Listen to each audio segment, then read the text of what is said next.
The Emperor has foreseen a new threat rising against him. The Podwans Podcast. What's up, everybody? Welcome again to another episode of the Podwans Podcast. Hope everyone is doing well. Tonight we're talking about Star Wars, believe it or not. What? No. What's this? The Turk? It's almost like Scooby-Doo. Like you take off. Oh, we're talking. No, wait again. It's Star Wars. Never. Oh yeah, that darn War in the Stars. No, we've got a couple things to talk about as far as news goes, but we've been rewatching Andor in preparation for season 2. So I figured we'd go with the infamous, or I guess famous, Narkina 5 arc, the Prison Arc, as some would call it. Definitely a fan favorite for everyone in the show. Hello, microphone. Just fix that real quick. But yeah, like this is a great arc, but there's a couple things that happened this week. And we'll jump into that. But that being said, how have you guys been? Luke, you seem so happy. I am 3 chapters into the Rise and Fall of the Galactic Empire. It's Nice. very, very good. Good book. I love the notations of source material and stuff like that. Within universe, I think have done a really good job, and I think they should maybe do more, make a series of more things that I happen. would love that. Especially I think they could make a good time period. Yeah, One Way Out. We'll be talking about that here in a little bit. But I've been reading this. I finished Mask of Fear not too long ago. Alanis has started reading it. And she's enjoying it, so that's nice. We like to have conversations. We've actually been, funny enough, reading in bed. You wouldn't think that you would think that was a dead. I do most of my reading in bed. Reading in bed is a vibe. No, but her and I like reading, like together in bed together. Oh, like an old couple. Yeah, like we're fucking 75. Yeah, no. I have that a little bit. A lot of times it'll be me reading in bed, and then Haley playing like Royal Match next to me with like Smosh playing in the background. So that's usually my life. But no, like reading in bed is great. Reading in bed by candlelight. So funny story. We don't have candles. We have lamps. Like the it's glass lamps. Yeah. But like obviously we use light bulbs. So yeah, it's kind of like that. Nice. Speaking of Star Wars books, Good segue. we got, and I'm gonna sorry Chase, I'm gonna take the buttload of this conversation real quick. Go for it. We got the release date for the deluxe edition for Revenge of the Sith that will have annotations from Matthew Stover, and illustrations. It's going to literally be it will be my pride and joy. I love that book so stinking much. The hardcover that they showed looks really good. It really looks good. It's a good bookshelf book. Like it is. It's a good, like, kind of how you can see how Hereth has Aftermath displayed. Like it's a good one of those books. Yes. Thank you, Hereth. Yeah. This $60 is a showstopper. No, literally. I told Chris, because obviously Celebration is next week. For those that don't know, a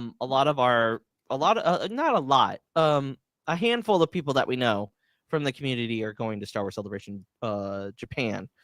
And like seriously, look at that. Look how beautiful that is. Like it comes with illustrations, it comes with annotations by Matthew Stover. You know me. If you know me, I don't like to read very much. I do like picture books. Oh, that's good. That's really cool. That is so sick. And then the wraparound cover with like I Anakin love and that. fighting. You don't like, and here's the thing. The movie might suck for some people, but that book makes it for No. me. It really... I'm going to say this before we jump into anything. I love Revenge of the Sith. It's not super high in my ranking of Star Wars movies. One of the things that I have drawn issue with recently is just like the amount of like people that say like in earnest that it's like the best movie of all time. Like, no, not even. Yeah, close. it's just like, what? Please watch Lord of the more Rings: movies. Return of the King is right there. I would agree that I think that Lord of the Rings: Return of the King is a better film. I think that every Lord of the Rings movie is a better movie than the any of the trilogy. prequels. Do I enjoy the prequels more than I enjoy the Lord of the Rings trilogy? Yeah, I do. But I'm also like, I like the Lord of the Rings trilogy. I'm just not a fantasy person. Like, it takes a lot for me to get engrossed into fantasy. Like, it's essentially Lord of the Rings and Elder Scrolls are the only two fantasy franchises that I can get into. Which I absolutely love, Chase, because like watching Rings of Power with you is like I get to take off. Like, I don't know as much lore as some might think I do when it comes to Tolkien's Legendarium, but like to watch things with to watch Rings of Power with Chase is like such a treat. Yeah, it's nice. It's like it goes like both ways. It's nice to have like discussions with people like Pete, who know like basically everything. Yes.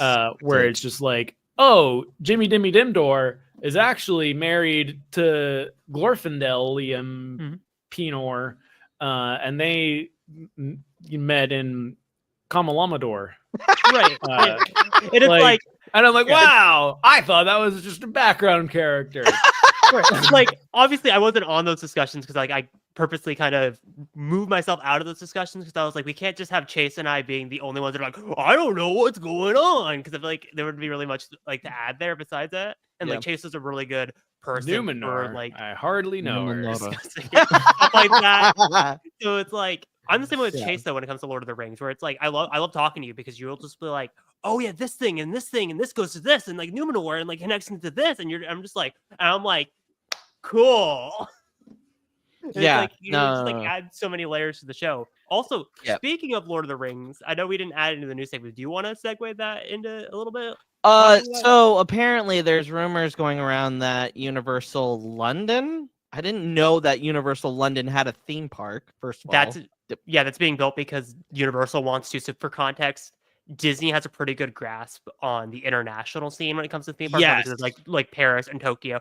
So London has an issue, or not an issue, but London tends to travel into Florida the most for theme park appeals, because if they want that like theme park experience, sure, they can go to Tokyo or Paris and go to like Disneyland Paris, but Disneyland Paris is also kind of infamously known, I guess is the best way, for like not being as good as the other Disney parks and Universal what they offer. So a lot of people will travel into Florida to get a similar experience. However, Universal is banking on the fact that if they put a similar quality park in London, people will not come to Florida. They'll just spend the money and go to that park.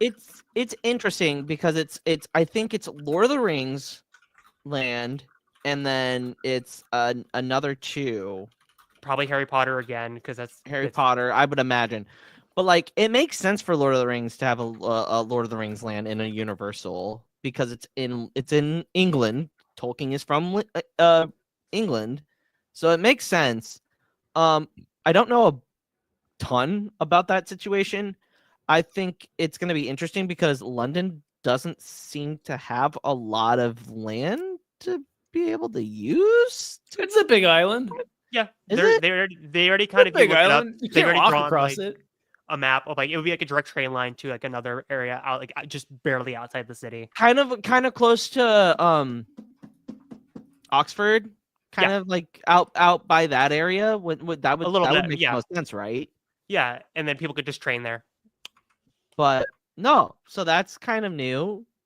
House of the Dragon started season 3 filming last week. Oh, it started filming, not like. Yep, started Okay, filming. Cool. So that will come out in 2026. That'll come out summer of So 2026. what's first, the season 3 or this new like sub series that they? Oh announced? no. So the one that's coming out about Dunk and Egg, that comes out this year. Okay. Yeah, so that'll come out this year, Whatever and then Dunk and it'll Egg be is. it's in between. So Dunk like, and Egg, I want you to know, sounds like you're like OC insert character for Game of Thrones. yeah. No, we'll need to have like a deep dive with JJ about it because she knows more, obviously. But yeah, it's kind of like a palate cleanser between season 2 of Okay. House of the Dragon and season 3 of House of the Dragon. It's gonna be a lot. It's gonna be a lot more lighthearted from what it seems like, from what JJ is telling us. Was literally about to say that because I remember I was like, I forget who said this before, but I've heard this before, and I was like, oh yeah, I've heard it from CJ. Yeah, CJ and yeah, it should have. But anyway, sorry. Back to the books. Yeah. Adam Christopher Adam Christopher. Yeah, Adam Christopher is writing a Darth Vader novel. For all the haters that say we get too much Vader, I say fuck you. I wanted this because Okay. Go ahead. Oh, no. No, go ahead. Go ahead. Let's Tell push me back. how you feel. I had a 3-hour conversation with AJ about The Last of Us 2 last night. Let's have a conversation about Darth Vader. Oh Jesus! Yeah, that was a pretty damn good conversation. I was there eating popcorn and enjoying that. So obviously, I'm gonna read the synopsis for this. Obviously, okay. So it says, from comic runs to Star Wars Rebels, we have had a chance to see what Darth Vader was up to after the events of Revenge of the Sith. But just how dark is Vader's A New Hope journey? The newly announced Star Wars Master of Evil by Adam Christopher, author of the best-selling Shadows of the Sith, which, by the way, perfect. Love that book. It's a great book. Chronicles Vader's haunting pursuit for the power to conquer death. Okay. Obviously, we've had the run with... Well, we've seen it in other media. Right? Mm-hmm. We've seen it in the VR game. They touch on that, and they also touch on it in the Vader comic as well. So we got the 3 Vader, or we got 2017, the Charles Soule run. Yes, Charles. That's what they focused on. So my thing is, and I can already hear Chase say, "We've got enough. We've got enough story." You don't know what I'm about to say. Are you about to agree with me? Are you about to disagree with me? Partially, but no. Okay, go. Okay, two things for me. Okay. Yes, we have an oversaturation of Anakin / Vader content within Star Wars. There's 6 movies, 7 seasons, and then he shows up periodically through other media. He shows up essentially everywhere. He shows up in both Jedi games. He shows up in Outlaws. Yes. He shows up that clip, and that clip is fucking sick. Yeah, it was a really good moment. It was a really good moment. Like I recently finished Outlaws, believe it or not. Like I finally went back and finished it, and totally worthwhile. Really good game. Like you should play it because it's really really good. That's probably what we'll end up doing. Here's what I would love to see Lucasfilm do. We have a lot of Vader content. I am fine with more Vader content and more Anakin content as long as it decontextualizes how he was presented in the Clone Wars. I knew you were going there. So if this new book is like very much documenting like why he's such an infamous villain, why he is the one of, if not the most recognizable bad guys of all time, and we go deeper into that hole. And again, the people who worship Anakin Skywalker don't know how to read. So like it's, to me, I think that that good. I read, and you just said you don't read anyways. That's I don't read books that I'm not interested. Wait, hold up. I know the holding. book is really a story about Ryloth, and I still haven't read it. But technically, isn't Lords of the Sith already a Vader book? Technically, sort of. I would say it's honestly, I would say Cham is more of a big player in that. That's what I was about to say, because I know it's marketed as a Vader book, but I've heard it's just a Cham book. It's a Cham Palpatine Vader book, literally. If it ain't Tolkien, Luke's not interested. I think that what I would like to see, because you see these like kids on the internet, right, that are like, oh, I want a Vader series, and I'm like, if we ever get anything like that, I want to make sure that the people writing it are reinforcing how bad of a person Anakin Skywalker is. Yeah, that he is not a good person, that he is not the hero. He is not he's like, yes, his story is tragic. You're not supposed to feel bad for him. Like, he's flawed. Yeah. And if we're to get more Vader content, I want to get away from the Anakin is such a cool dude narrative, if that makes sense. You know what? And you know what's making in Hereth, I don't know if you're gonna go with this, but what if we reversed it into, you know how they do like Thrawn Alliances, like is like a 2-part book, right? Yeah. I think they should make a book that follows.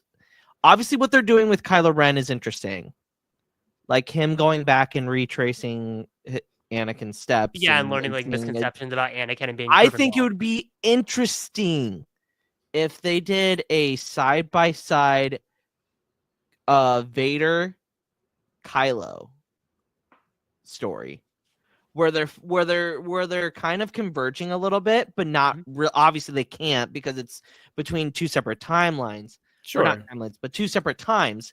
But like, make it. I would want to see not just Vader. It's more Kylo than Vader. I would want to see more visual media revolve, and I always understand that's more expensive. I think you can do. You know what I think would be cool is, we've talked about like a Visions like full on season where like one of the Visions studios gets to do a season. I would love a Vader / Kylo anime season. Oh yeah, where you can really you can give the children what they want. You can give these over the top like Vader moments, give them their hallway scenes that are over the top, but then have these like complex and deep moments where like you really break down who he is as a character. You really break down Ben Solo and his path to the dark side. Like, I think that would be really cool. I mean, you can also, like, if you want to really give more fanboys what they want, you could really pull I hate referencing this because every single time I bring it up, it's always the dumbest discussions, but you could pull from the concept art of Duel of the Fates, and you can have a scene in like a cave where Kylo fights Vader and Vader kicks his ass and Kylo feels bad. That would be, or just Anakin talking into his ear, like, you're not making the right decision here, kid. No, because it doesn't really line up with Rise with Palpatine. Well, never mind. It would have to be Vader. Right. And it would have to just be like a very quick like slash of him getting killed in the vision. Not that I think we should retread, what we've already done, but we had that World Between Worlds moment in Ahsoka with Anakin. Ooh. Having something like that where Ben has to use the Force to confront Anakin, and like having Anakin like have the dark side, still be a big part of him, but be like you think you're so bad, you think you're so awesome, like let me show you the true power of the dark side, blah blah blah, and just like have a moment like, this is what destroyed me, this is what killed me. Here's my question: is there's a vergence? Okay, so there has to be a vergence. So there's a vergence of the light side into the World Between Worlds. There is a dark side entry as well, because Palpatine see it in Rebels. What if he goes back and finds that portal, and that's how he's able to access that. Maybe. I think that would be it could be interesting to see. And it's also the World Between Worlds is a concept that can also be expanded. Yes. So you can kind of have a little bit of fun with that. It So also I think that these are cool possibilities that over time we could see. I also think it depends on like what they do with Ahsoka, because I have a feeling Ahsoka is going to end with like them closing it somehow, or like something's like may happen with that. I think we'll get another fan servicey moment of them inside of it, because I think we'll get like closure with it. Like maybe we'll get like the whole like Ahsoka seeing like I'm all the Jedi scene, maybe like something like that. I don't think it's going to close. I think that is something that they could use later down the line. Especially if it's Is what it is. Anyway, funny. but no, Hereth, can you pull up the picture of the cover? Because I just want to fanboy about this for a little bit. Not much longer though, because I was gonna segue out of this and then also push back on Chase's comments earlier. But yeah, love that. I love the way that looks, because that's how he looks at himself. Every single day that he wakes up, he is alive. That is what that's what he looks at. He's like, that is me. And I think that is so telling. What is this coming as out? Cover? November 11th. So we literally get the Revenge of the Sith Deluxe Edition the month before, and then that book comes out. And I swear to God, we somehow need to get a mole into Random House Audio or Random House. I would love to interview Adam Christopher. Interview Adam Christopher and get our hands on that book early, because your boy's gonna have a whole synopsis. I remember looking at that cover and thinking, in Shadows of the Sith, Adam Christopher directly references the Revenge of the Sith novelization by referring to Anakin's dark side as the Sun Dragon. So I think he's going to pull a lot of inspiration from Revenge of the Sith. Obviously, I think the 20th anniversary, and this has nothing to do together. But I think he's going to pull from that novelization even more. Well, also that Mike Chen does it. Yes, with Anakin and Brotherhood. Yes, exactly. All right, sorry. Oh, you are good. Anyway. But yeah, you guys ready to get into Andor, or do you want me to push back against Chase's Matthew Lanter comments? Because I can do that too. It's up to you. Let's get into Andor. Yeah. Okay. Andor. Cassian Andor. So this arc, which is kind of broken up from the Aldani arc in episode 7, you kind of have the breather episode, and then you get into the Narkina arc.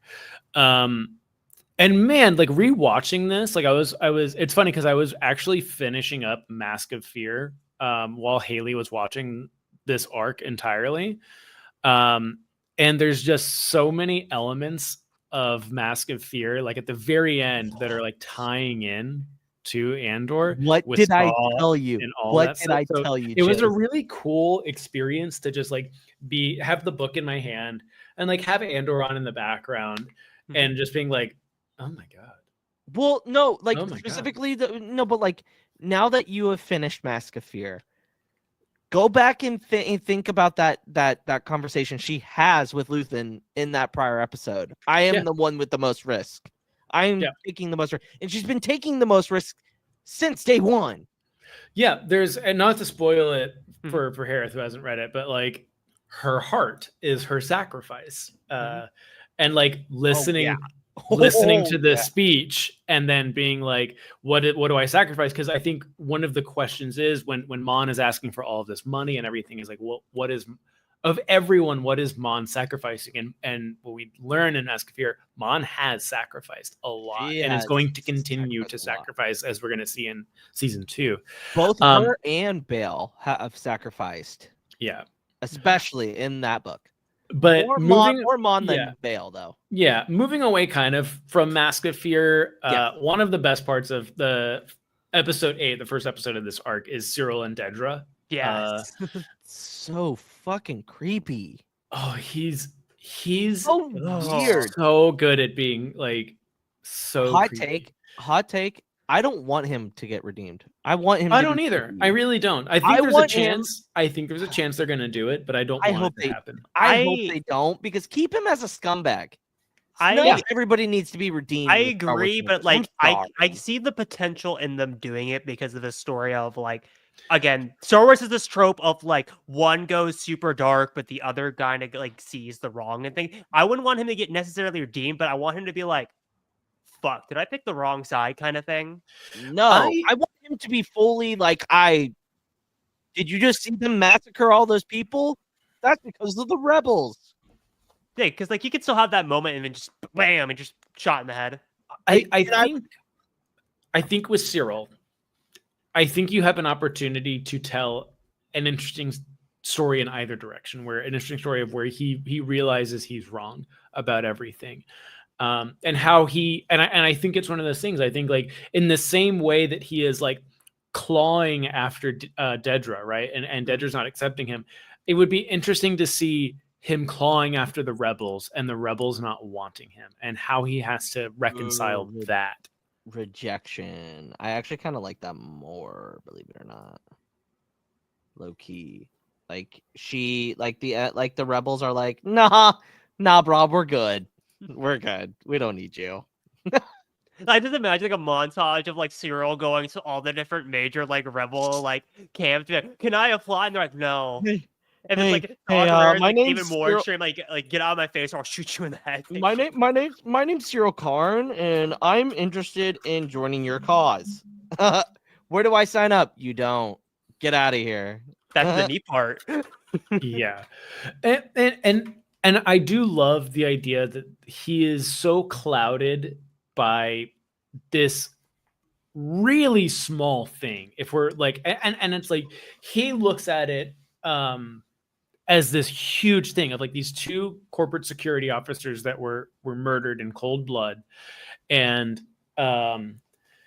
he thinks it's the biggest deal in the galaxy. And that tracking down Cassian Andor is the biggest deal in the galaxy. And he cannot see in front of him that Dedra doesn't care about Cassian. She cares about taking down the entire rebellion.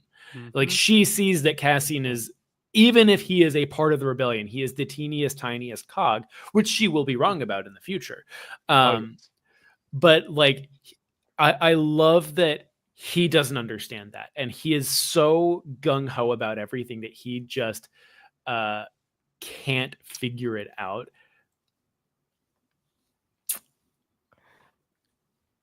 Damn. You're right, Nick. That could be interesting. That could be interesting. That's why you need to read books. But it's like the thing that I'm most excited, or like the thing that interests me the most about this conversation is I love how like Dedra's like basically being like, stop stomping on what I'm doing, because like I'm basically getting close to getting Cassian, and then like she's pointing out she makes like a comment like, oh yeah, you've had like one like mispractice. He's like many, and then like the many like back and forth that they have about that. And I love the line that Dedra drops on him of like, yeah, if you keep going on this path, you're not going to be dealing with me. You're going to be dealing with someone so much worse. Like I said, going back to, I love their dynamic in this entire season, but especially in this arc of like Cyril being like almost like a lost puppy, almost like he's just so attracted to like working with Dedra, and Dedra just does not care until the final episode. Like she just does not care. She's just like, leave me alone. I am doing so much bigger shit than you'll ever do. Yeah. And I love that interaction. I love the dynamic that they have, because there's a moment when she meets him, or he meets her outside, and she's like, were you waiting all day here for me? And he's like, yes, I was. Yeah. Shit made me still getting creeps 3 years later. It is so creepy. It's like, dude, can you get a hobby that doesn't involve Cassian Andor or Dedra Miro, please? He can't. And what I do love about Cyril's character is this is exactly what happens when you have a home life like what he has with his mother, like the overbearing mother. He does. But he has this overbearing mother, and nothing's ever good enough for her, and she tells him what to do every step of the way. And I really like that. Like, I've met people like that, and they kind of turn out, and not exactly the same way, but they have a lot of those traits. Those tendencies, yeah. Yeah. So I think it's really cool that we do see both his home life and how that gets projected outwards into like the real world. But yeah, like it's a good thing. But the crux of this whole arc is the prison. Yes. Abso-fucking-lutely. Kino Loy, and like even when Cass shows up to Narkina 5, they're like, hey, so you guys are paying off your sentences by building stuff for us. Slave labor. Basically, that's how you're gonna. It's basically a World War there's a II level to concentration this camp. Yeah, well, there's a level to this that like certain things in the American prison industrial complex like has parallels too, where like good behavior and good, like, because like most, what I don't know if people understand, most inmates have jobs within like their prisons. So like and like that may be telemarketing. Like there's prisoners who do telemarketing and stuff like that. Like there's lots of things they do. They can do like some like manual labor and stuff like that. They can produce goods. They can go back to school, which is interesting. It's not a good system in America, but there are some steps to have rehabilitation built into this. And what the Empire is doing is saying, hey, if you do a good job and you like your shifts are good and you are constantly performing well, your sentence will go down. That is the premise of this prison. And what happens is you do have people like Kino Loy in the real world, where it's just like they become so focused on, they get Stockholm syndrome of like, hey, if I do a really good job, they will promote me and I will climb through the ranks of this prison and I will get out sooner than everyone else. And that's what he's been doing. And if you notice, like when they kind of show other people's on 52D, I think is what their cell block is. Yeah, 52D. Yep, 5 level 5. Room floor 2, room 2. Room 2 day shift. Yeah. Yes. And like they all share the cell block together, and Kino has the lowest number of everyone. No, not true. Oh no, the guy who has like two. The guy that falls over and kills himself. Yeah. Oh wait, what? No, there's two. There's two. No, I thought Ulaf had Ulaf has like a month left in his sentence. Like 40 days. He has like 40 shifts left. Bikino has like one of the lowest. Yeah. And because they briefly show these numbers on each, prisoner's cell. I do love how this episode uses like the concept of like shifts to show you how long Cassian has been in this. Yeah. During this arc. You know what's funny? I was watching The Daily Show, and they had made a reference, obviously, for those of us that live in the United States. Our government is fucked. But anyway, Jon Stewart, because they were talking about bringing jobs back to America, and one of the clips they took was, oh yeah, we're gonna bring back small little jobs of us putting microchips into iPhones and screwing them in, and I thought that, and I was like, wow. So we're just gonna give it to prisoners, just like on Narkina 5. Is this what I'm living in now? Like, it's one of those things that like we, without getting into our prison system, and our manufacturing processes, it's not uncommon. Like if you look at like what happened in the 1930s and 40s with Germany, like a lot of the labor that was used to build a lot of that stuff was prison and slave labor. Like it ran the German war machine. And that's what we see here in Andor, is that they don't even know what they're building. And And here's what I do enjoy about I shouldn't say enjoy. That feels very in bad taste. Yeah. What I think is interesting about this is that when this was coming out, and I was like, I immediately was like, they're building the Death Star. They don't know they're building the Death Star. I remember having the discussion with Luke, because Luke was like, I forget, we had a disagreement about something. I was the one for like, it's the Death Star. And Luke's like, no, it can't be the Death Star. It has to be something else. It's too big.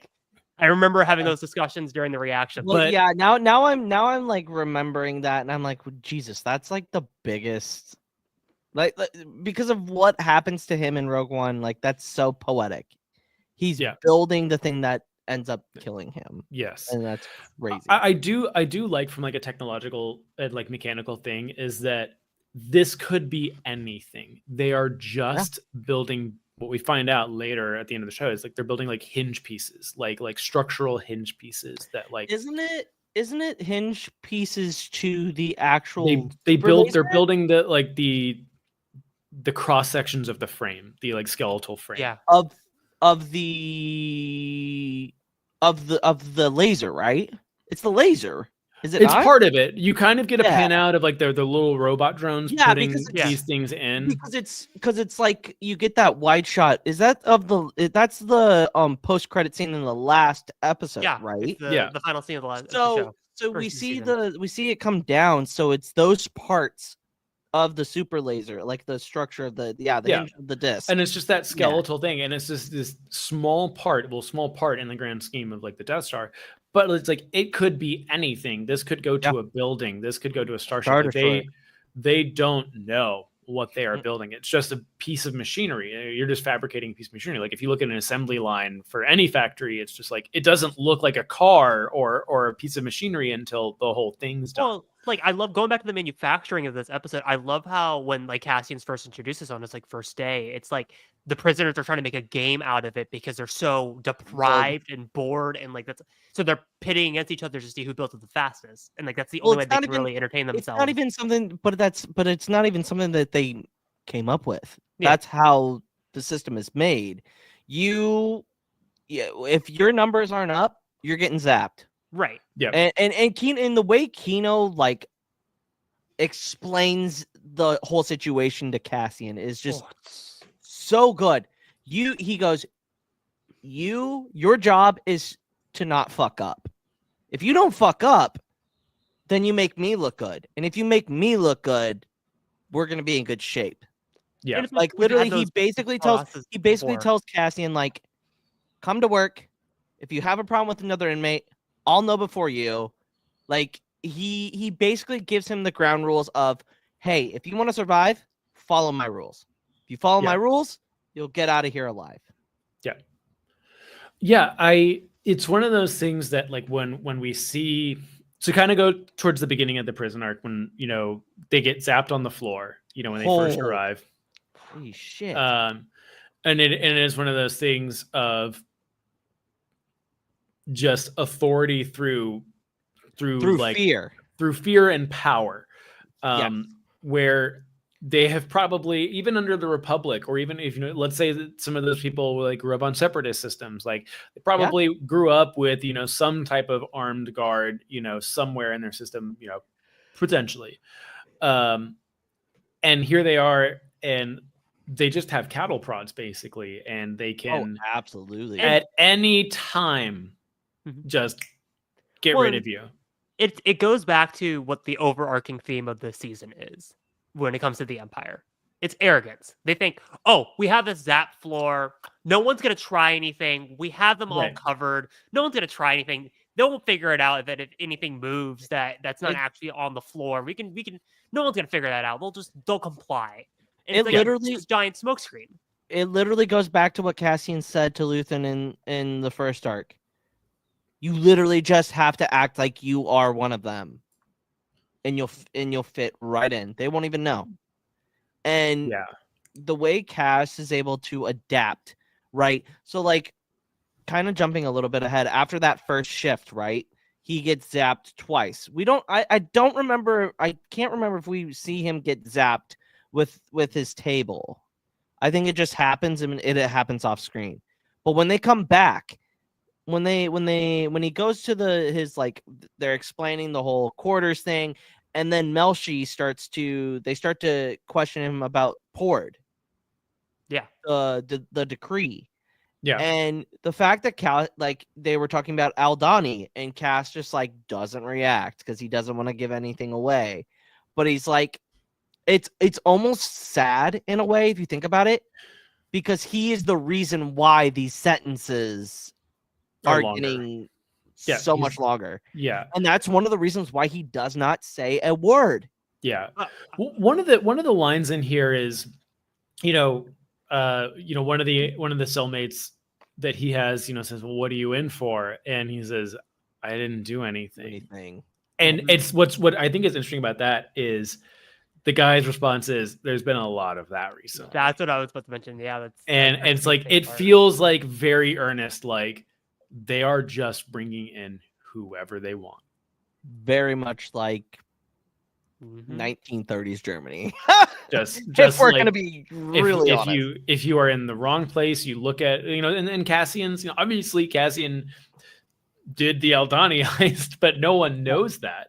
Yep. But like when he's on Neamos, when he's pulled, he's not doing anything wrong. He just was like in the wrong place while people were running around, and it's like that's what gets him caught for 6 years. That's crazy. Do we really know how much time passes during this arc? I don't know. I'm sure if you did it's at least 30 days. Yeah, his number in the beginning towards his number at the last time we see it, like there's a significant drop off. And it's one thing that they do really well with their storytelling is like we see Cassian being more comfortable. It's just like there's less hesitation pulling the plate out and the tube. Yes. He's just going all in. Like, yeah, this is it. This is what I'm doing. And then you see how efficient that his table has become, with the exception of Olaf. But even just outside of efficiency, you can also notice how Cassian is now like taking leadership in the group. Like he's pushing everyone to like get more engaged. Like, and he's like trying to like spark everyone. And then you have the conversation with the other mate about like when he realizes that again, like the moving thing, and he's like, oh wait, we can do that. So you can see that he's starting to get not only more confident within working within the group, he's starting to get more confident forming an escape plan of like, I'm figuring out how this works. Well, think about this. Like Cass is the main reason for like getting in Kino's ear. He's like, dude, how we can do this. Like, I've already got a plan. I just need you on board. And Kino is like, no, dog. Yeah. I've got 269 shifts left. I am not playing this game. I've worked so hard. I've gotten so close to this goal. You nor anyone else in this prison is going to fuck this up for me. And the title of this episode, Nobody's Listening. Yeah, no. Which is perfect, by the way. The way that it fits with Mon talking to Tay, trying to figure out how they're going to move this money around, right? Vel with Senta talking about, hey, like, I want to be with you. And Senta being like, the mission comes first, kind of like Batman in a way, right? Yeah. And putting the mission forward, and her always saying like, hey, like you look, you decided to choose me because of what I am, your mirror. You see what you want to see. You know what I mean? Yeah. And obviously from Vel's point of view to Mon's point of view, and then also now Cassian's, these three characters are all at a point where they feel like they're not being heard. And it's especially and this is the second episode of this arc. Is there anything that we wanted to touch on the first episode? Or did we really just like touch all of it? To be honest, there's other things that happen, but we forgot a pretty big part for the first episode. Oh, what? Luthen and Saul's conversation. Oh shit! Yeah. Rip Anto Krieger. That. I mean, we got the canonization of neo-Republicans in Andor because we get the awesome bar from Saw. Oh yeah, those those two, like that conversation, like literally, Luthen has bars after bars after bars. Like this arc particularly, it has some of the best Star Wars writing I have ever heard in my entire life. Yeah, and then Chase, you've read Rebel Rising, so I still need to get to it eventually. But like, Mhm. I think people have confirmed timeline wise, this is just like shortly after Saw and like Jin have like split off because like Saw has like the full hair, and it's like timeline wise, it matches up to where when Jin's in This prison. is Isn't as- she under like? Oh, she's Lala had- 16 at this point, right? So she would be no, would she be no, in, like, she would No, be a she's little 16 at older the than time of 16. Rebel Rising. When Saw leaves her behind on a mission, she is 16 years old. That's right. That's right. So she's 21 in Rogue One. something like that. So this is after that happened because Jin is obviously not around. No. So I don't know the timeline here. I'd have to look it up, but like time has certainly passed with Jin and Saw at this point. Yes. But no, I think the conversation with Luthen and Saul is really good because I think it's two people coming to the understanding of this rebellion is starting to ramp up in very serious ways. Yes. With we cannot. No, go ahead, Chase. Sorry. I was gonna say, yeah, with what they do with Anto Krieger and basically say like we are ready to sacrifice people that are on our side. I love how Saul's just like separatist. Like he just starts naming off like we know Saul. Like Saw's. Well, we also get the reference to Gorman. We get like the first kind of foreshadowing this season, like where we're going in season 2. Yeah, the Gorman. Yeah, well, it's the second one because Mon also says it in the first half of the when she's scolding Perrin about bringing unwanted guests into the house. She brings up, how about you place them next to a person from Gorman? They cut off their shipping lanes.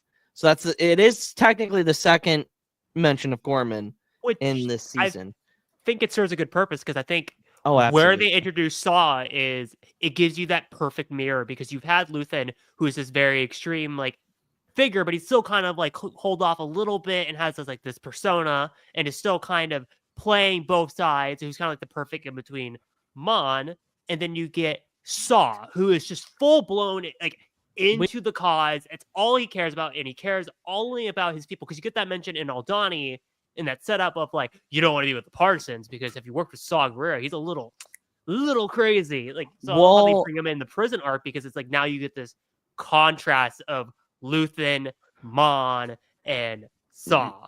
Not to bring it back to Mask of Fear. Bring it back. But, I mean, it's naturally there. Chase, like hearing Saw talk about like the rebellion in a way, after reading that last couple of chapters, where those figures are all talking, and yes, it's like I love that moment of the book.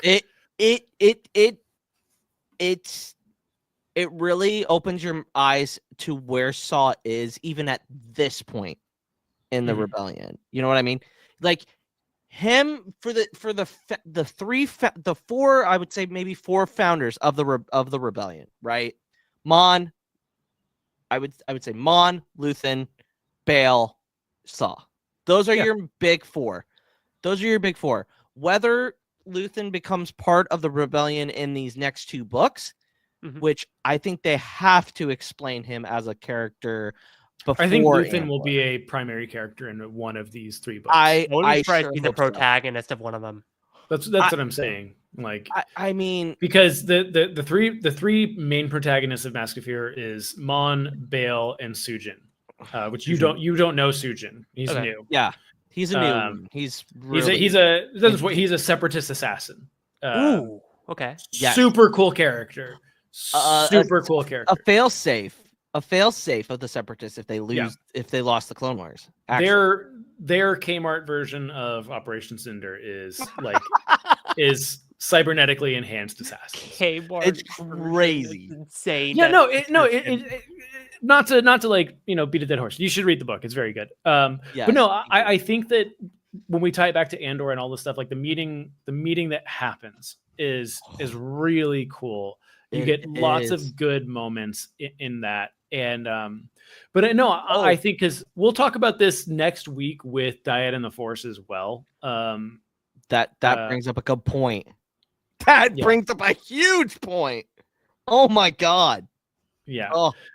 But anyway, I to move kind of in from episode 8 into episode 9, like the conversation that Luthen and Saw have is because you see two people who are both ruthless people in wildly different ways. Like these are two people that like will stop at nothing to achieve their goals. And their goals are, the best way I can describe it is like their goals are like two laser pointers that are slightly offset from each other. Like they are going towards the same goal, but they have two totally different ways they want to achieve this. Like Luthen wants to do this through the back entry. He wants to do this through plotting and planning and heisting things and making the Empire like hurt in different ways. And Saw wants to blow the Empire up from the outside in. And I think it's so interesting that like as we get the convergence into Rogue One, whether that's Mask of Fear or Andor, anything like that, even Rebels and the Bad Batch, the convergence of everyone starts to sacrifice more and more and more until they all converge into the final place on Jeddah. And I think that's what's really cool about just their conversation in general. What I love about Canon Saw, like what you just mentioned with that, is it's kind of like, okay, how do I make this parallel without, I'll reference the parallel. It's almost like you're in a zombie apocalypse, right? And you're still a good person. And you're still like slowly over time, you're just becoming more and more kind of willing to like do things to survive. And that's the best way to kind of describe it. Saw is already like 50 miles ahead of the game. He's like, this is what we need to do to make like an impact within the rebellion. We need to start like taking them out from within. We need to start taking out key political figures, but no one wants to get their hands dirty except for Saw. And they don't start realizing this until we start getting to where we're at right now in season 1 of Andor, where after the final arc of like, okay, we need to start getting our hands dirty and start doing things or nothing's going to happen. Yeah. Yeah, no, he's a great character. I love him, and I love how him and Luthen both compare and contrast each other so well. That being said, speaking of ruthless, let's talk about Dedra, and let's talk about her hanging out with Bix for a little bit. This gave me the heebie-jeebies. This is gonna maybe be morbid. I honestly wish, like, a little bit of me wishes I could hear what Bix is hearing. But the point is that's what makes it even more terrifying, because it leaves it up to yourself to imagine what she's actually listening to. So even at like Bix's actor is so good in that moment. It just makes me wonder what she was listening to, what they actually played for her. This is going to sound morbidly screwed up, but it's no different. different. Ed Sheeran is not that bad, but it's no morbidly different than what the way Chase's mouth just went. U.S. president, like what they do with what the U.S. does with actual torture. Going back to like how Star Wars parallel is to American like politics in the U.S. Am I wrong though? It's not. Yikes! Because like it's well known that like in America like they'll blast like Metallica music at like 11 decibel stuff, but it's only the drumming. It's only Lars drumming, and then that's how they drive people insane. Or like stuff like Small World, other waterboard and do all this other stuff. But I'm talking about the more specifically like with the hearing aspect of things. Like the hearing thing. Well, so you got, like, the fact. Oh, Jesus Christ, dude! I can only imagine what that actually sounds like. You know what I mean? Yeah. Like I think eventually there will be a book that references this. Like use that. I think the ISB. I think there will be a book where the ISB. I think this is like a uses proto like mind flayer that they use Yes. in like Mando and stuff like that. Oh yeah, that's true. I did forget about the mind flare. It's very similar. Obviously, there's different things, and it has like a horrible effect on Bix. Yes, dear. Sorry, Chase.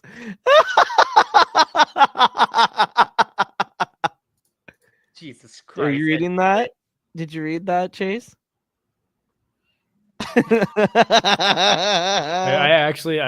had it turned away. I had the screen turned away for a second, so I did not see that, unfortunately, until you saw it. That is good. That was good. Anyway.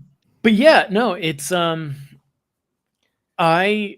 I think that like a lot of that stuff is really interesting. I think seeing more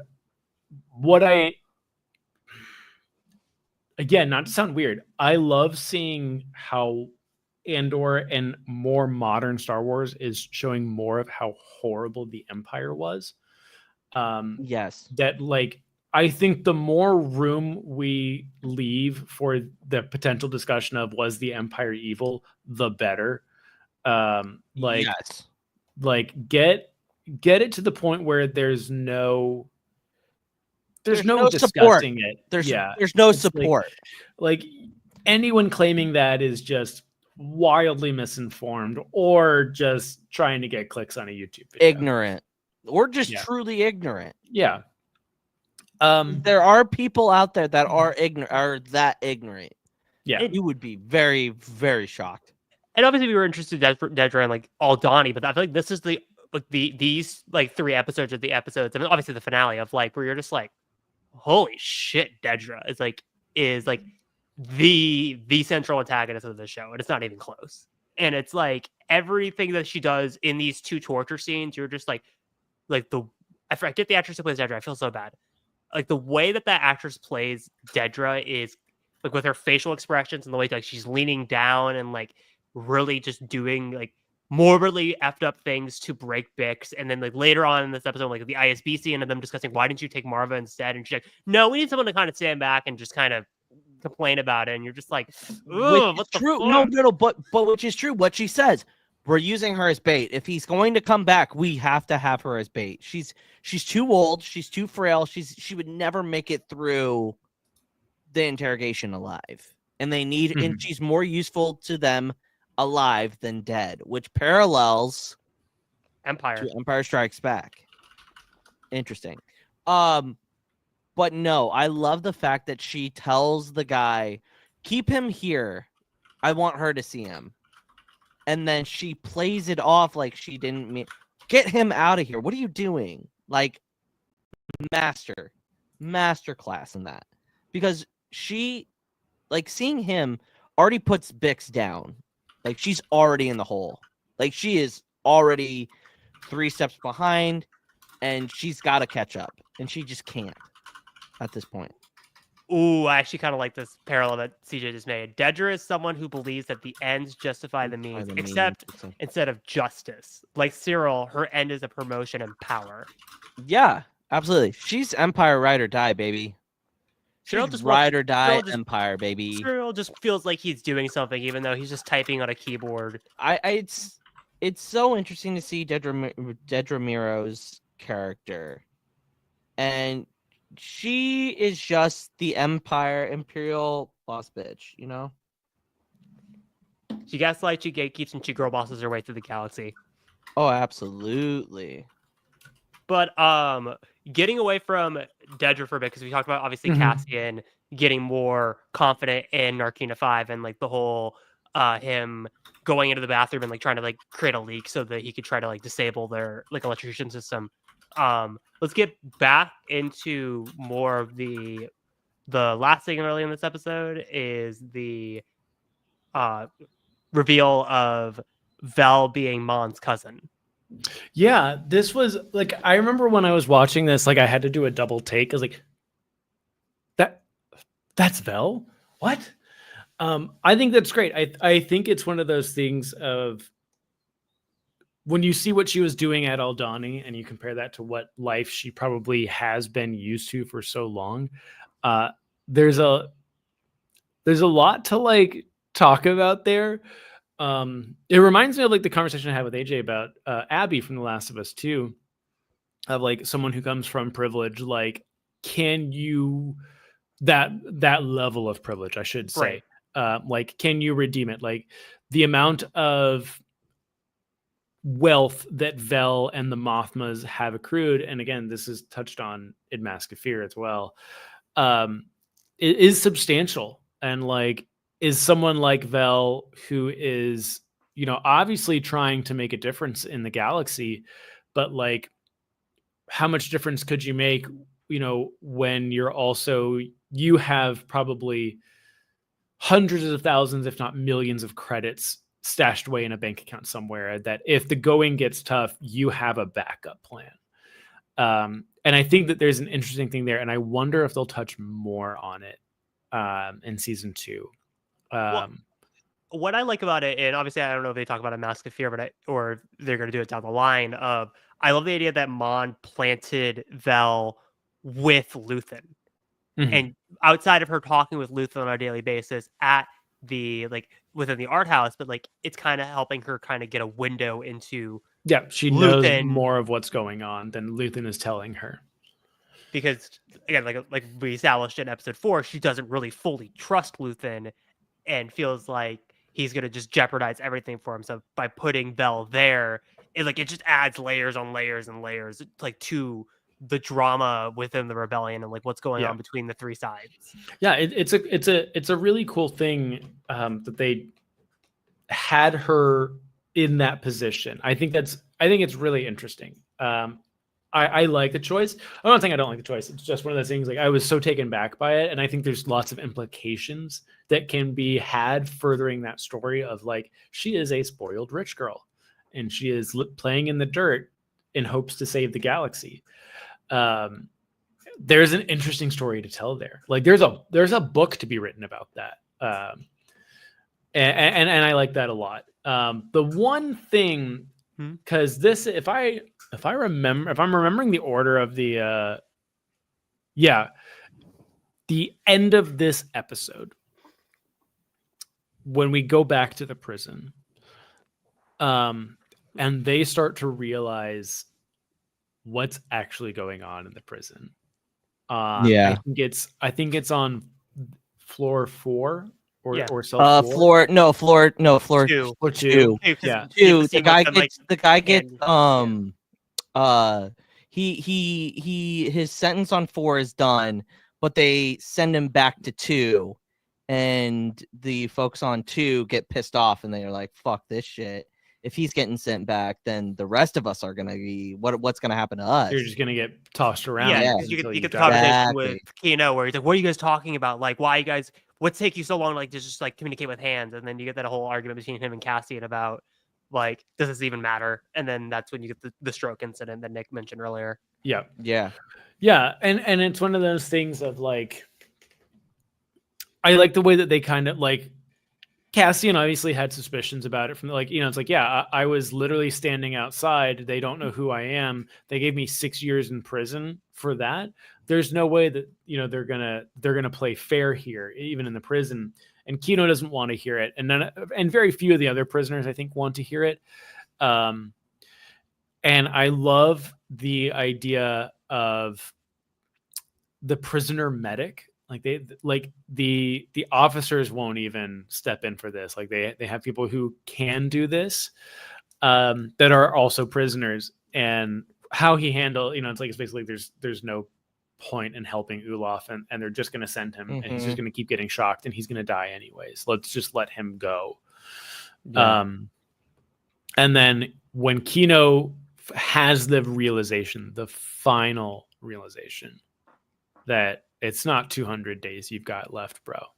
Yeah. You're not getting out of here. Yeah, you're not getting out of here. And the last line of this episode, Kino's, because Cassian's been asking him how many guards are on each level, how many guards, and Kino's like, stop. Like, if you're gonna get out, breaking out's not the way to do it. And it's like we don't blame Kino for that, because he has no reason to believe that like they won't treat him fairly. But as time goes on, it starts to become obviously more and more prevalent. And he asks him again, like, how many guards on each level? Never more than 12. Yeah. One of the greatest endings to any Star Wars episode. I don't think they'll be topped. Sorry. Like, No, you're right. Like that is just such a powerful line. That is just, it hits so hard. And again, this is less than an hour and a half we've had with this character, and he already has made, and it's just props to Andy Serkis of how his characters are so powerful whenever he presents them on screen. It's just Andy Serkis is so unbelievably talented, that like I said, just that brief period of time that he is a side character and he takes center stage so well. But that I think leads into the final episode of this arc, which is really, really like moving in so many ways. And when I was rewatching this, I was like, I forgot everything that happens in this episode. I was like, oh yeah, this like the speeches, yeah, that speech is in this episode, that speech in that episode. No, it's all in this episode. This episode like has the sauce. The conversation with Mon and kind of agreeing to give away her daughter happens in this episode. The obviously the big prison break happens in this episode. Like, yeah, like I don't know, like I did not expect a prison break to be so like when the first time I watched it, like I didn't expect a prison break to be so emotionally like draining and gratifying. Like the thing about Aldani, the heists are high tension, high stakes situations no matter what. And I'm like, oh wow, yeah, it's a heist, and so it's going to be tense, and they do a very good job of making it tense. For a prison break to be emotionally fulfilling, you don't think about that often.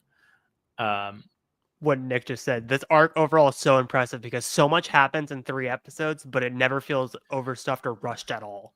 Yeah, I agree. And this, like, I bring it up all the time. I think that stuff like this, having such a complete and cohesive story, in these 3 episodes, like the people who want like 24 episode seasons and like hour long episodes, it's like, if you can do what Andor did in 3 episodes, like you don't need all of this extra fluff. Like the impact of Narkina 5 and how, like, when we were at Celebration in London, you just had, it's the convention center's a line. You had people dressed in the Narkina 5 prison outfits running through screaming "one way out." Like that is the last episode of a 3 episode arc. And that made that much of an impact.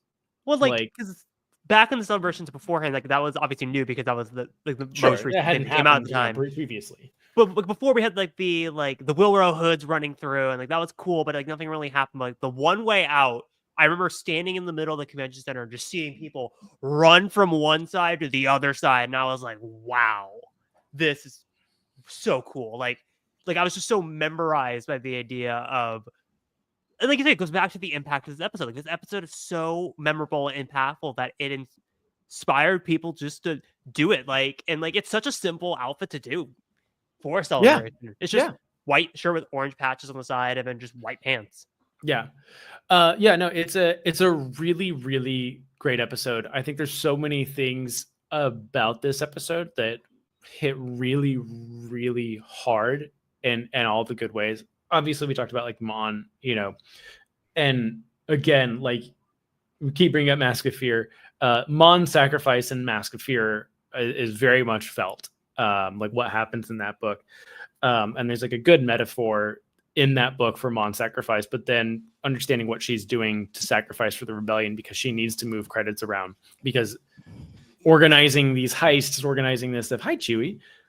obviously isn't cheap, and she's willing to sacrifice everything for the rebellion to stop the Empire, and she's sacrificing her own daughter. And it's like there's really not much else that outside of your own life that you can sacrifice. And in some ways, this is harder because she's going to have to live the rest of her life without her daughter, knowing her daughter will probably hate her. And she's just going to have to deal with that, but just for the potential to end the Empire. So it's like one of those, I love it and I hate it because it's like, oh yeah, it's a gut I wish punch. she didn't have to do it. Yeah. Real quick, off topic. It's the mascot's birthday. Oh, it's Happy Chewie's birthday, Chewie. Did you get lots of treats? Yeah, he got broccoli. You got Broccoli? Didn't you? Sorry, he was being a menace to society, so I had to. Of course. Chewie, a menace? Never. Okay, go. I've got. You may have a menace, and I have. Dude, I have both. I have the cat and the dog in here right now. That's Sabine, or is it? Hold on. That's Lilybug. That's the good angel. one. Look at her. Look at her. She's so perfect. Anyways, no, like the going from that whole segment to really the entirety of this episode is taken up by the breakout, which Chase. Yes. Do we know how old Lita is? She's 16. Was she I think she's born older than- hearing? No, she's like between 14 and 16. I felt like think she's is- like 15. That's kind of the impression I got. So during she was season. born. She would have been an infant or a 2-year-old during the Clone Wars, then, correct? Because she's older than very is she young. older- Is she older than Leia? I'm pretty She's sure not- she's older than Leia, correct? No, she's about If the same she is, age it's as, by a very small amount. She's about the same age as Leia, like same age as Ezra. Yeah, because no, Because then that would 'cause they're- put Mon as being pregnant around the same time, and they never depicted her so. well, I think there's Sorry, she's not make you mentioned. stop She's not there. mentioned in. Is she mentioned in Anything. Mask of Fear? No, she is not. So she may have given birth at. No, she is mentioned. She is mentioned When? when they're talking about their relationship. Oh, yeah. Okay, never mind. Yeah, So she's Yeah. older. She's older. she is definitely older. Yeah. Sorry, I meant to bring this up earlier, like Yeah. last week, about that. But no, like this episode, the crux of this episode, obviously, is the breakout, and it Oh my is God, it's so wild. orchestrated so well. Over 30 shifts, Cassian has been able to think about this. How he's going to do it. Mhm. It makes me wonder when he started doing the Flooding the I force. don't Yes. think he would have had time to. I think that's something he like. did on his own. Yeah. Well, because you see the foundation of it last episode when he's talking about it, oh yeah, this is the only part that doesn't move is the She's is anything 13. but the Okay. but the It said elevator. in episode 10. Oh, really? I remember them saying They that did she's a that? difficult age. That's like all I remember. Oh, So okay, yeah, they said the difficult age, but then they were also talking about it because of obviously the marriage proposal. Like Mon, she's not much older than you and I were. I'm pretty sure that's what Parent says. Mhm. Yeah, that makes sense. It's Yeah, something. yeah, around they those were times. they were married when they were like 15, 16. Yes, yeah. She had just gotten into just became a senator, and they had been married a year before that. She was 15 when they got married. Yeah. That's absolutely insane to me. Chandrilla. Chandrilla. Which, by the way, I've been calling Chandrilla for as long as I can remember. I remember you calling it So Chandrilla back during the Clone Wars days of Pod Idiot. I literally thought that's what it was called, but now it's Chandrilla. But Chandrilla. anyways, one of the craziest things about this is that when I was rewatching the breakout is what they say to each other is like, even if it doesn't work, we're all dead anyways. That scene from Kino before they even go is so good. Yeah. It's like, even if they stop it, doesn't matter. Like, you're not getting out of here. We're dying. If we're gonna die, let's go out fighting. And you see this with a lot of people on the floor, when they start the fight, right? Yeah. And then it starts, and then they do start shooting, and like people obviously don't make it out of floor 5, and it's just like you feel sad and you feel bad because like these people that were hoping to do it and they don't make it out. And with everything going on, I think the only one that I was like, oh, was the guy who doesn't make it up onto the table in time. Oh yeah, that was rough. Yeah, that one was like, ooh, you don't want to go out like that, no matter what the situation is.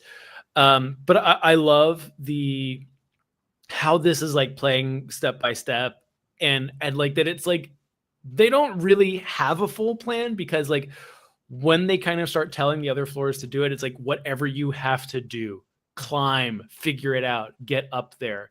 And it's just like every floor figures it out.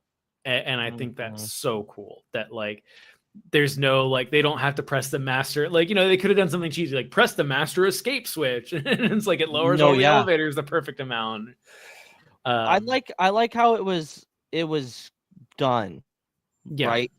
It was like Tony Gilroy was like, okay, how can I make this believable?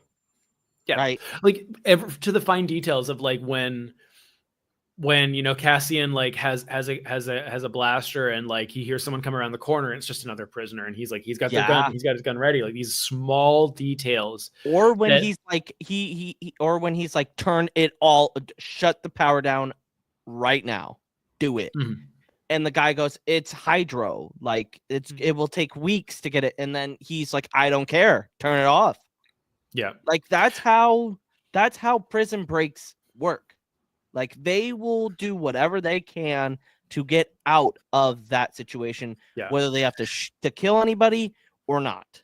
One of my favorite little like sequences is when one of the other floors is breaking out and you just have the security guards cowering behind a door because they know. Oh, I would shit myself. They can't like, and it's like that, and we'll get into the speeches, but like that and just the way that everyone without knowing figures it out very quickly. Yeah. That there is a break going on, is that people are getting out. And you start to see that with the other floors, when they're in their middle of their shift, right? And like wake up, they have to wake up the night shift, which I think is funny. Like you have to go wake up the night shift because they're sleeping. But the speech is. Well, I was gonna tie into what Nick just said, because actually I was gonna bring that up. Is I love how like when everyone just starts like once you get like enough people and they're running through the hallway and you get the shot of like the people like the two Imperials that are in the control room just cowering in fear, just like, please don't come in here, please don't, like you can watch the power dynamic flip, like I was saying earlier in the discussion of like Narkina 5 is just a smokescreen of like authorization and power when there's really nothing, and it's just like if you really think about it, it's like maybe 40 guys just praying that no one figures it out, and they could just have this like illusion of control. They're relying on the floors. Like it's they don't realize that the one thing holding everyone together, if that goes, the whole thing goes, and it's like it's a cascade effect, and it's just like like you said, it's the arrogance of it won't ever stop. Like the floors will always work, and the fact that what you were saying, Chase, is the same kind of like the same mindset that everyone is in when Jin tells the entire Rogue One crew that there was a fail switch put into the Death Star, and Cassian's like, how do we know that? We're gonna do you have the message? Like it's like, we're gonna take your word for it. Are we really gonna do that? Well, you know what I mean? I was gonna say it's more parallel to Jin's speech after the fact Oh, when Cassian go rounds everybody up, and you get Melshi. Funny, Melshi is in both scenes or both of these major moments of Cassian being like, "No, yeah, I believe you. Let's do this." Yeah, because Cassian's been here during this arc. Yeah. Where he's been that person. I think you're right. I think it's like what chance do we have? What choice do we have? Exactly. Because Cassian is the one that pushes both characters in both situations to make a major speech. In Rogue One, it's Jin. In this arc, it's Kino. He's the one that's like, no, you have to be the one that does it. No one will listen to me. It has to be you. Yeah. Yep. Yeah. And the way that one of the things I love about Kino's speech is that the first attempt at a speech and almost a parallel to Cyril's speech on the transport. Yes, in the first speech doesn't go well, and but then you have Cassian behind him say, "That's it, that's all you got," and then he delivers just bars. Just such an incredible speech that, and what I love about the speech is that it ends with him saying one way out, and that Kino is the one that says one way out. There is only one way out. And also just like there's so many moments where he just says all floors are cold. Also the way that Andy Serkis, like you said, with the first one, he's like very like low monotone, and then you can kind of see like the intensity building slowly more and more as he gets building on his speech. We also have to look at his character from when we first met him. Mm-hmm. He looks at this as, wow, I'm going from playing against the other floors to controlling all the floors. He controls all the floors now, and he realized it obviously in the previous episode that it's over, that he's got to break out if he wants to get out. But it's also, like you said, the rage is building because it's just all of the work, all of the time berating, people who didn't deserve to be rated. Like all of that's coming through to him at this time, and it's all culminating now. And the most heartbreaking part is he is the one to say one way out, knowing the only way out he can't get out of. Yeah, because that is with all of them, and there's so many good shots of them running through the hallways that they used to have to be on program through, and now they're running. The score during that is so immaculate. There's so many good parts of this, but then you had the moment at the opening where all of the inmates are jumping out, and Cassian looks at Kino and is like, "What's the problem? What's the problem?" And he says, "Can't swim." It's like, what? I can't swim. And he's smiling. And that's like the best / most heartbreaking part, is that he's smiling knowing that like everyone's getting out. Even if he doesn't make it, everyone else got out. Wasn't there confirmation that Kino made it out alive? I thought there was. I don't believe so. I don't think. I know there's confirmation that he is alive, but I don't think he made it out. Oh, that's kind of a fucking bummer. That's a real shit sandwich. Because I don't know what I remember hearing while like they were filming season 2 that Kino was going to come back in some capacity. I don't know what capacity. The Wikipedia states that I'll read it. Once it was revealed that no one was actually being escaped from the complex, Loy finally allowed himself to consider the hope of escape for the first time. During his speech to the inmates of the intercom, Loy encouraged them not only to do their best to escape, but help also other inmates along the way. Loy was unable to swim. That is it. That's all we get. That leaves it up to interpretation. Yeah. It leaves it open-ended. I hope he and I hope he doesn't make it out, and not like I don't like him. I think it makes his story more impactful. I think it makes that moment more impactful, knowing he sacrificed everything to make sure the rest of the complex got out. Also, think about what Cassian says in Rogue One to Jin. We've done things that we wish we wouldn't have in the rebellion. I bet he thinks of, oh shit, I wish I could have saved Kino. Yeah, I think there's some of that. I just think that the poetry of the situation of that him telling everyone that this is how it has to be to get out, knowing he won't be able to get out. I think it makes it mean a lot more. And I do think on top of that, as everyone's jumping out and the camera kind of goes to the bird's eye view of the complex, and you see the spokes of the prison that look like the Imperial insignia as well. Yes. And you just see in the top right section of it, you just see just the waves, the wakes breaking. It's not only it's not even in the right corner. It's throughout the entire facility. Yeah, they're jumping from everywhere. And I thought when the camera points out and you see people swimming, I could be wrong on memory. I think it's just the top right. I think that's where everyone don't they like the way that the bodies are lined up when they're swimming? It looks like the rebellion insignia. I don't remember. I remember that the prison itself looks. No, I'm talking about the people swimming. Yeah, in the water, like when it zooms out when everyone's swimming out from the facility. Yeah.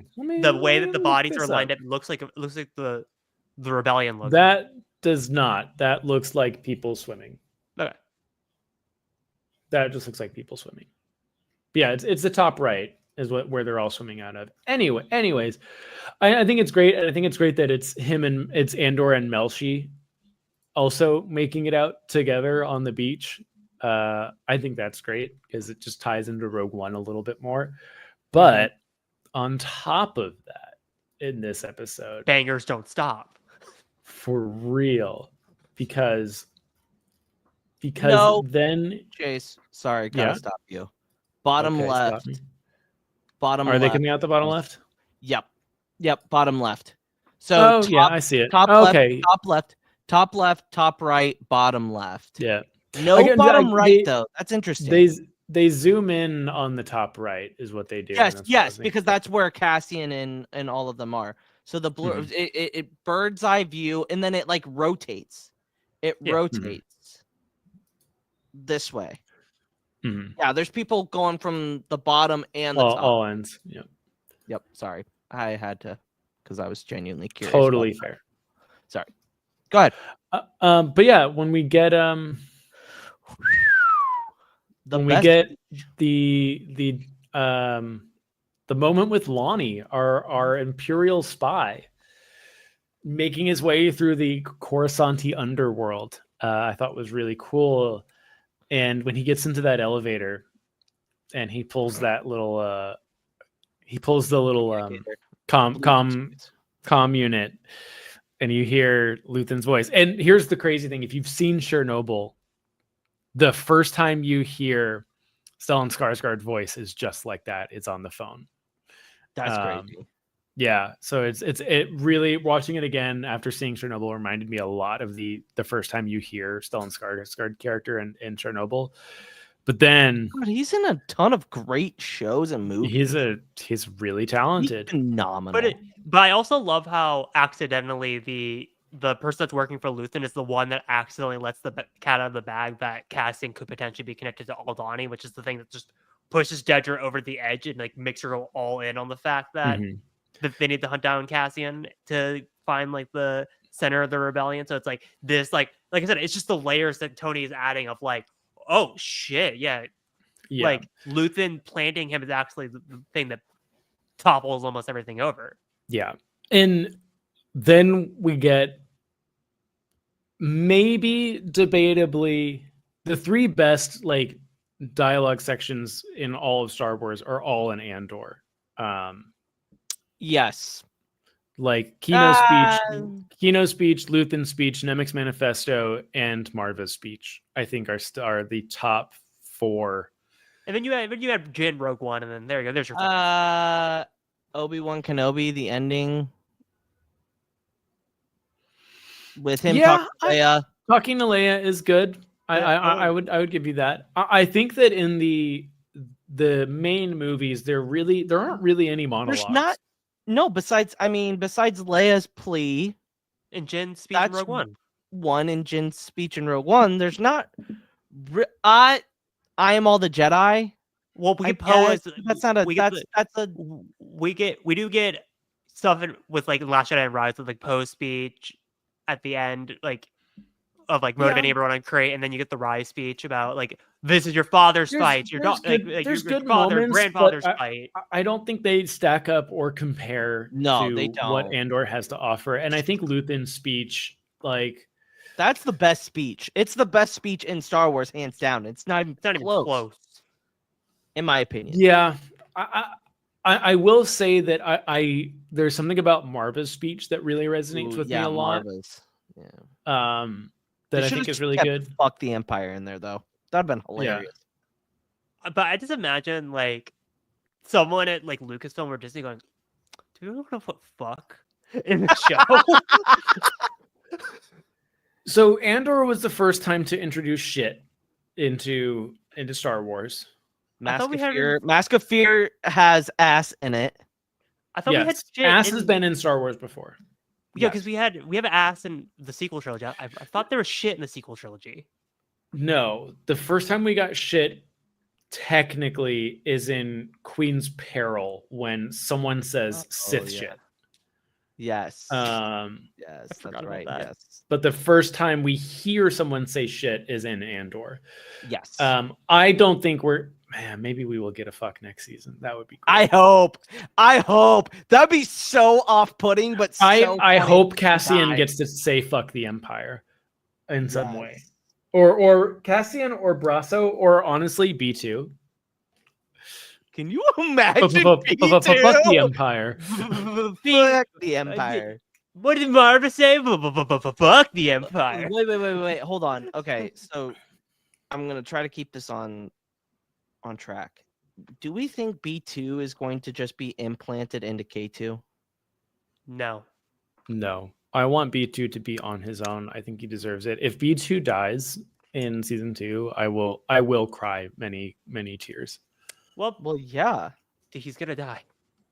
Yeah, I think he might be too. I think they're gonna. I think Cassian's gonna take his like intellect and like. I don't think so. I think that just echoes too much of Solo, and I think it's one of those things like I don't think that Tony wants to rehash old themes and stuff like that. Do you think? Okay, I know this was a bit of a contentious debate during Andor season 1 because obviously we didn't get K2.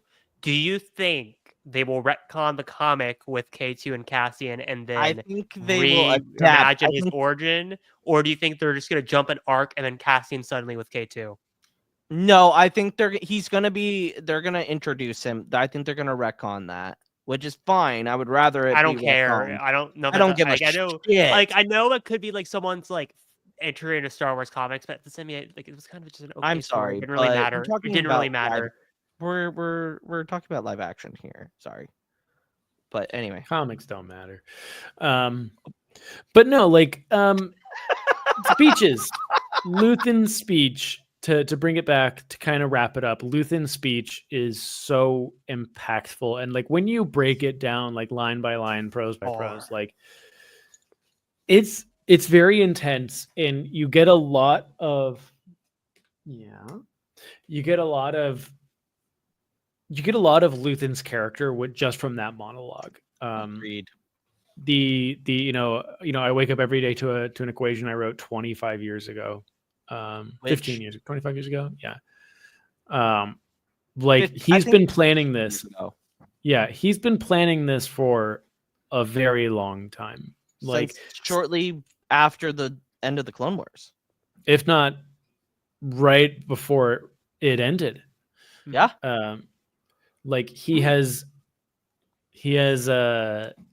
put a lot of thought into this, and it's one of those things like you learn that he's ready to die. Like he has already sacrificed himself for the Empire. What have I sacrificed? He says everything. I think that with Luthen's speech, you have a deeper understanding, and I hope we get more speeches. I hope Saw has a speech. Well, like it looks like he does in the first trailer. He was talking to someone, giving us something.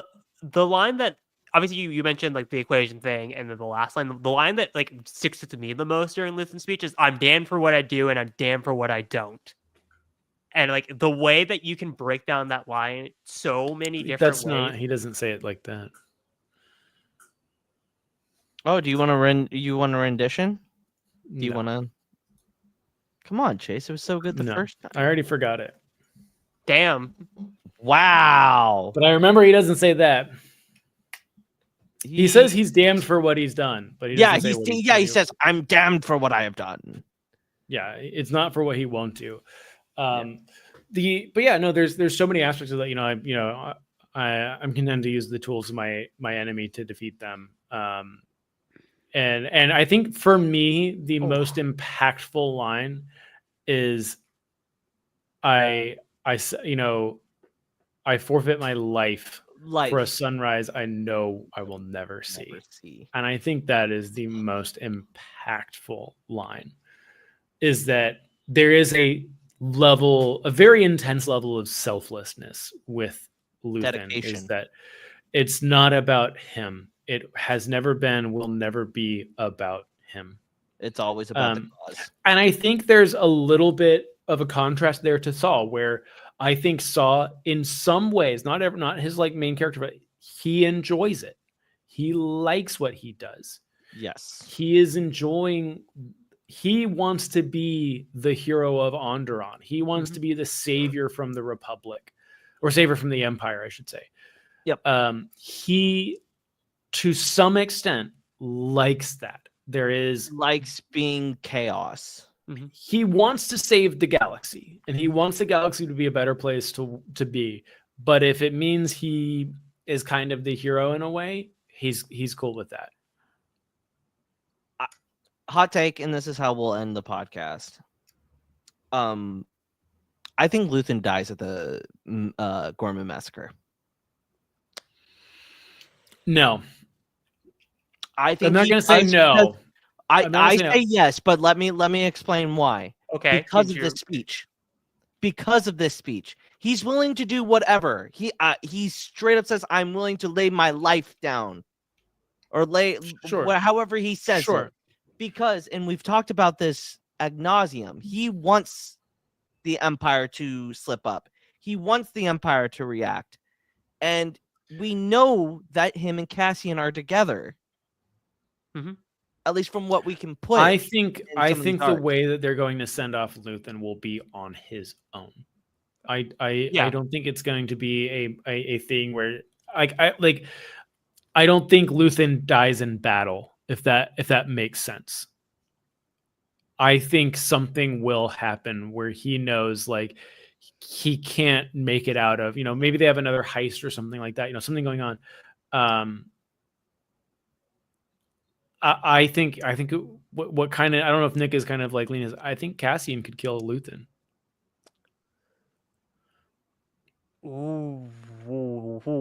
See, we're going like a Walter White type thing where he kills Luthen and takes his best qualities type of thing. I can fucks with that because it harkens back to, again, what Cassian says to Jin. We've all done terrible things for the rebellion. And it makes me think of the Tony Gilroy quote of, when you finish Andor season 2, it's going to make you think differently when you watch Rogue One.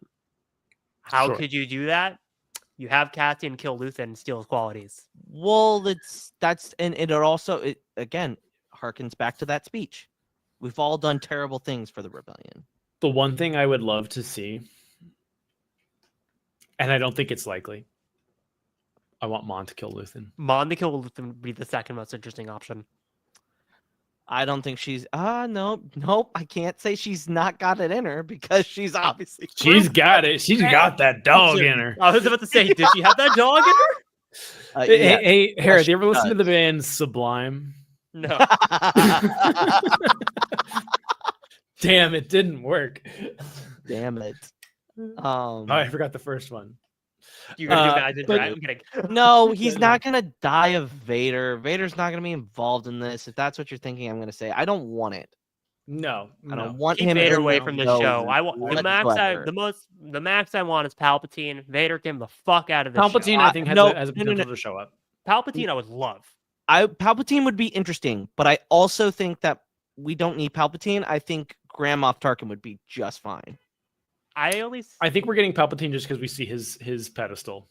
I say in the Senate floor. Yes, we do in the trailer. What? In the trailer, his pedestal. That's what when Mon Mothma's on the Senate floor and she's got got that shock of fear in her eye. It's because Palpatine's pedestal is up.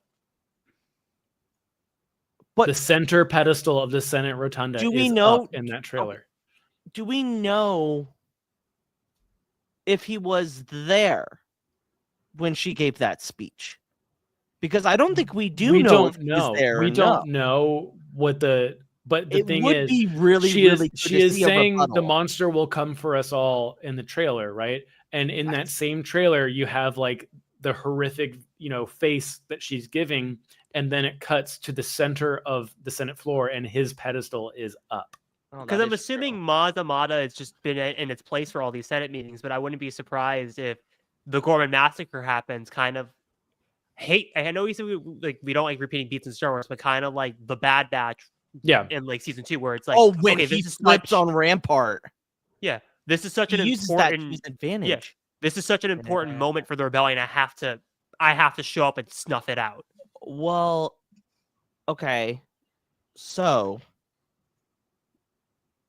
I think I can kind of see that now, Chase, because it's gonna make Cassian saving her or getting her out of Coruscant that much more. Stakes are high. Because I just killed Luthen. No, I don't think it'll be because no. Yeah, I think it's because I think there will be something that we have no idea about. If Luthen doesn't make it out, I don't see him like dying in battle, going out in a blaze of glory. I think that it's going to be very personal.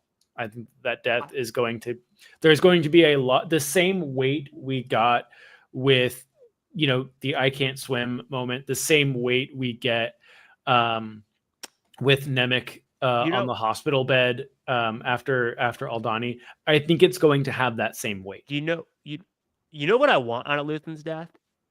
Made me think of your discussion last night. Obviously, if anyone, I don't know how to segue this without going into spoilers for Last of Us, but I want like that one death in Last of Us to be Luthen's death, where it's just very quick. I mean, Jesse? Yeah. No.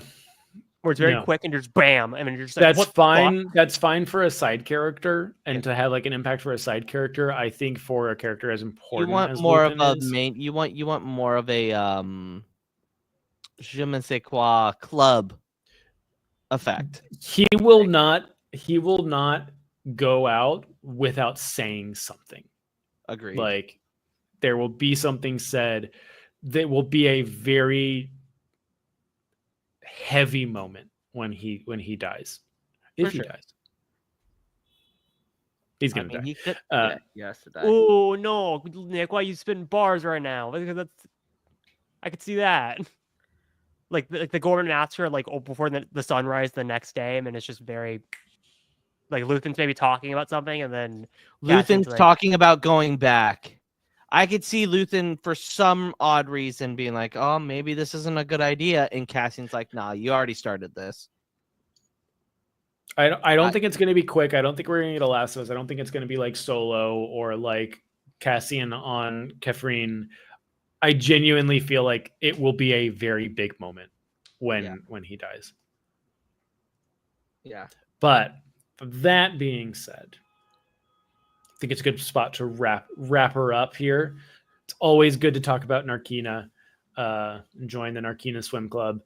But any final thoughts from you two? I still Hereth, read Mask of Fear for the love of Christ.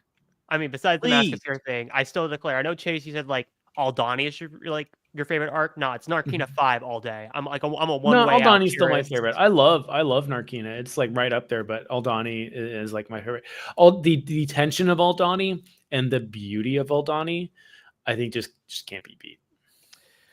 I'm gonna raise you the speeches in this arc are take the cake for me to put it over the top of Aldhani. I will raise you that D Squad is better than all of it.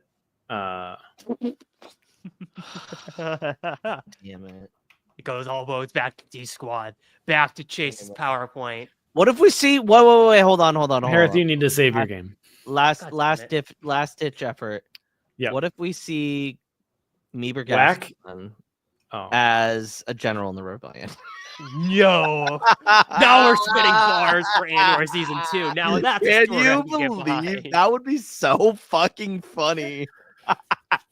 Meeber no. Gaston. The moment we Tony don't do a Gilroy? reaction to a Star Wars episode is the one that Meeber Gaston. Meeber comes Gascon back. is the new supporting lead for Andor season 2. Meeber Gaston gets a speech No, in you Andor just- season 2. You know Hell that yeah. wide, that wide shot that they use all the for the trailers lately of him like walking on Yavin.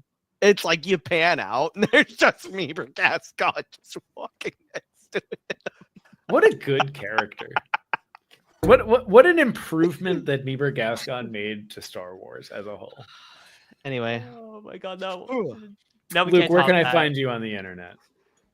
you can find me at Jedi Master Eggs on all social medias, and you can follow us at the Pod Ones on social medias. We're obviously we're gonna end the finale arc will be next week. But we will also be recording or we'll be live at a time where we might be reacting to some other news from Star Wars Celebration. Because that starts next week. We might and Chase and I will be on Dyad in the Force on Friday night. Yep. Talking Next Friday about So next Friday night, talking yeah, about while you guys are Mask talking about Fear. Mask of Fear, the Andor panel should be happening as Dyad is ending. Perfect. So that'll be fun. So check us out there for next week. And I think Saturday we might do something Yeah, for we'll have the because we'll have the we'll have the Ahsoka panel will be done. We'll be done by the time we're up. Because it'll so happen we'll be able to talk about midday. that. We won't be. I guarantee we won't get a trailer. There's no way we get a trailer. Wait, hold on. No, because they just started filming. Like We'll get Mando and earlier Grogu's trailer. last I month? guarantee you that. Oh, for sure. Yeah, We will get this absolutely. trailer from D23. They will get an exclusive trailer. We will get a different trailer than them. Hey, I'm not complaining. I'm just saying. I'm just telling you this is how celebrations work. Oh, by the way, Tony Gilroy giving props to Mando. Oh, and also saying that Star Wars is his biggest accomplishment. Man's nose. I think it's important to realize for people who like maybe don't like Disney Star Wars as much is like everyone they're all friends. There's not like a competition between J.J. Abrams and Rian Johnson and Tony Gilroy and Dave Filoni. That's not how it works. They all love and appreciate what each other do. Yes. And if it weren't for the success of Mando season 1, Andor wouldn't have even got off the ground. Well, and that's a fact. It's also the accomplishment of like the fact that he's so proud of working on like Star Wars as a whole, because like I feel like most people like in Hollywood don't really care about doing big franchise stuff like film. Andor. Yeah, they don't care about franchises that much. Like to them, they just see it as like a gateway drug to like get more popular and then do stuff that they actually care about. I disagree with that because I think a lot of people with newer Star Wars, you're seeing so many people who it's like it has always been their dream to be involved with Star Wars. No, like even the Mandalorian. Yeah, the actors, like it's like this is like a dream come true for a lot of people. Like a lot of the cameos, it's like there was an interview of a guy that like did some of the street art for Andor, and like he did like he's a graffiti artist and they hired him to do like art for some of the sets and stuff like that. Mando season 2, yeah, because I remember. Yeah, that one, and like he was like when they were negotiating pay, he's like, I don't want to get paid. Put me in the show. I've always wanted to be in Star Wars. Put me in the show. They put him in the show. He has one line. He's an alien. And he's like, I'm good. I don't need to get paid. So I think it's the opposite, is that so many people, because Star Wars has been around for so long and has been so influential, it's the reason that so many people are in Hollywood today. Yep. People want to be a part of Star Wars. Yep. And on that note, Hereth, where can we find you on the internet? Oh, where can you find me on the internet? God, that's the $1 million question, I guess, that everyone's asking that's still watching this video for engagement. Anyway, you can find me at Hereth Productions on Instagram, TikTok, Threads, and yeah, that's where you're most going to find me these days. Amazing. Well, you could find me at Forward Into the Black on most social media platforms. You can find me on Wednesday mornings now on the Dork Place, talking with AJ about random things, usually mostly video games.